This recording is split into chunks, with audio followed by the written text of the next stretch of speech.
Oi, bom dia, boa tarde, boa noite. Não sei quando vocês estão assistindo isso. Esse vai ser mais um vídeo que eu vou trazer pra cá. E hoje a gente vai falar sobre a mulher da Ilha do Meio.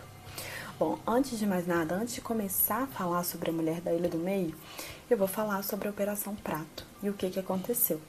Então, para contextualizar, ali em pleno governo militar, entre os anos ali de 1977, 1978, a população de algumas cidades do Pará, depois a gente vai ver que também aconteceu no Maranhão, então ali norte do Brasil, algumas pessoas, né, de algumas cidadezinhas pequenas começam a relatar aparições. Como que isso funcionava? Primeiro eles relatavam luzes no céu. Aí os relatos, eles variam assim, entre pessoas que eram atacadas por essas luzes, então que iam ali, a luz, né, descia como um foco, e aí essa pessoa se sentia como se estivesse passando uma corrente elétrica no corpo. Algumas pessoas relatavam ficarem muito cansadas, muito como se aquilo sugasse mesmo a energia. E a gente ainda vai ter relatos de pessoas que vão falar que aquilo ali sugava o sangue das pessoas, né? Enfim, foram muitas denúncias, foi muita gente junta falando que isso estava acontecendo, falando que isso aconteceu ou com ele mesmo ou com alguém que ele conhecia, né? Então a gente vai ter muitas pessoas fazendo o mesmo tipo de denúncia. O fenômeno ficou conhecido como chupa-chupa, porque chupava o sangue das pessoas e tal.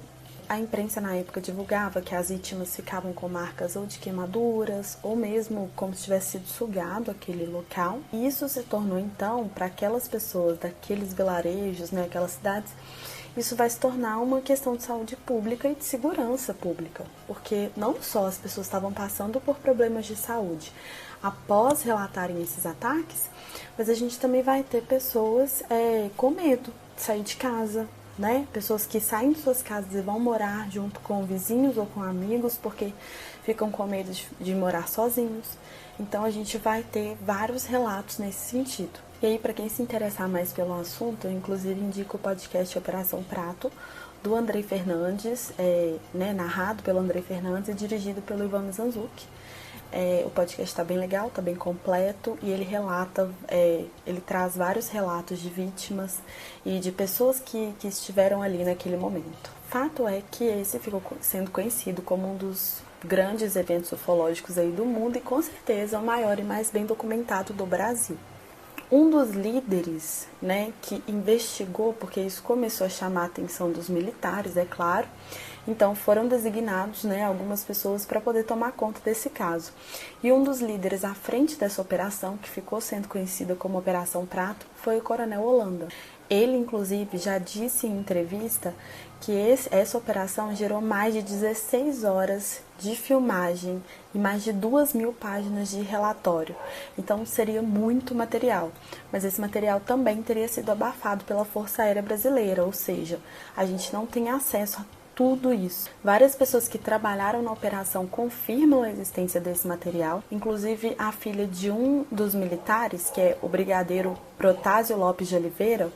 A filha dele confirma que já assistiu com o pai a muitas horas de filmagens ali que ficavam guardadas nessa documentação. Hoje em dia, todo mundo que estava envolvido nessa operação já morreu, e o último a morrer foi justamente o Coronel Holanda.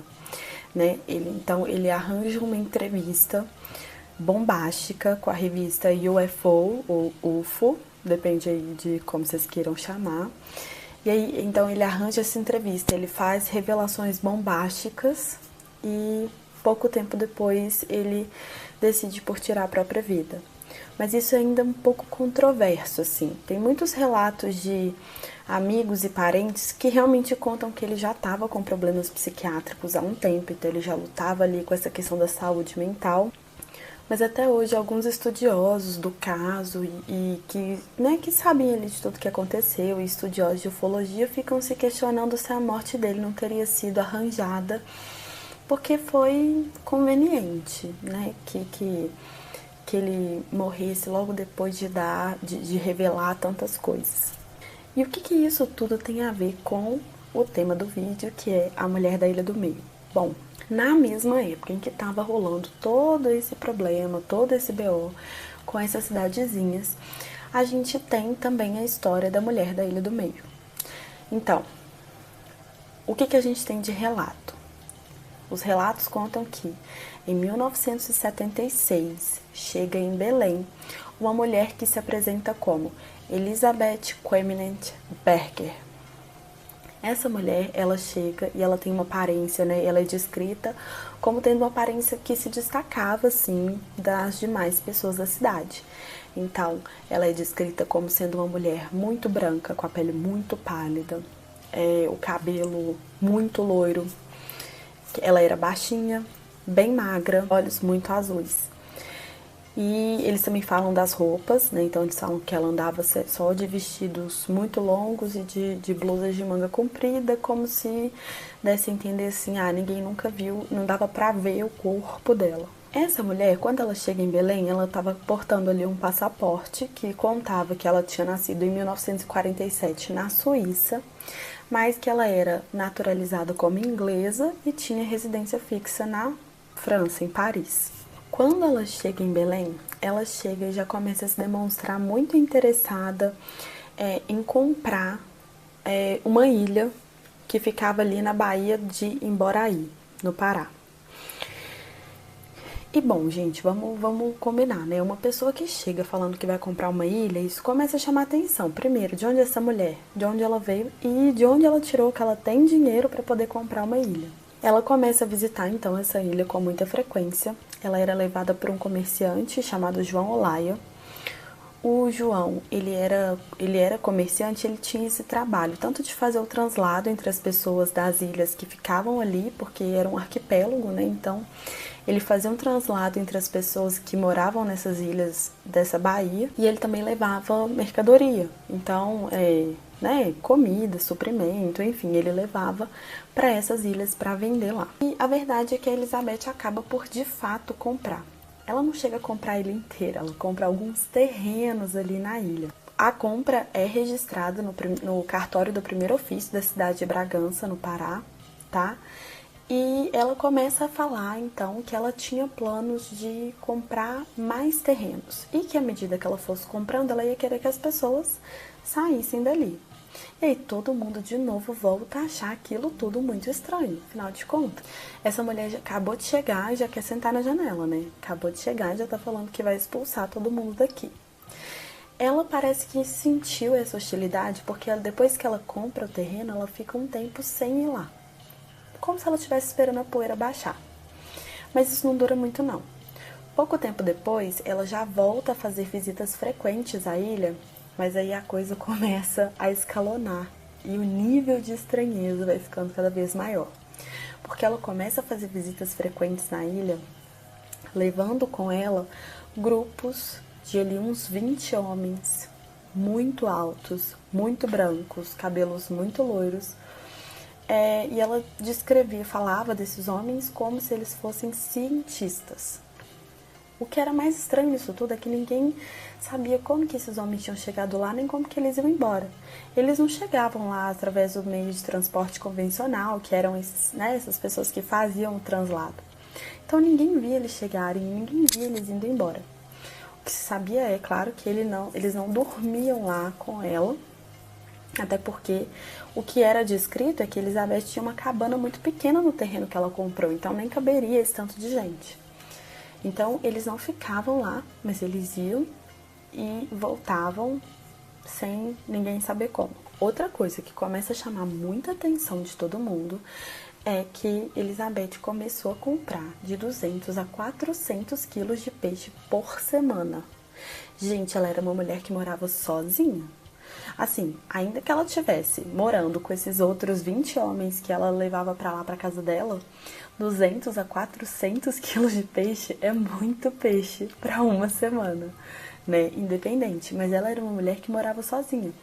E ela não estava vendendo esse peixe, né? Então, pra onde que isso estava indo? O que ela estava fazendo com esse peixe todo? Também é outra coisa que ninguém sabia. Por causa desse tanto de comportamento esquisito e dela ser uma pessoa muito diferente de todo mundo que morava ali, os moradores começam a ficar incomodados e chegam a denunciar a Elizabeth. Mas a verdade é que Não tinha nenhum crime que ela tinha cometido, não tinha nada para manter ela presa. Ela chega aí até a delegacia para poder prestar um depoimento e esclarecer algumas coisas, mas não tinha nada para mantê-la ali. Então ela é liberada logo depois. Mas esse tanto de comportamento excêntrico que ela tinha começa a se espalhar e começa a ter um bafafá ali pela região. E isso chama a atenção dos militares, incluindo do coronel Orlando. Afinal de contas, os olhos dos militares já estavam voltados para o Pará, né? Porque já estava acontecendo tudo aquilo do fenômeno do chupa-chupa. Mas quando o coronel Holanda olha para Elizabeth, ele não olha para ela pensando que ela tivesse alguma coisa a ver com tudo que estava acontecendo. Na verdade, ele começa a achar que ela estava metida ou com contrabando ou até com guerrilha. Então, eles decidem ir até lá para poder ver qual que era dessa mulher. Os militares chegam até a ilha e assim que eles chegam, os moradores já começam a trazer ainda mais relatos.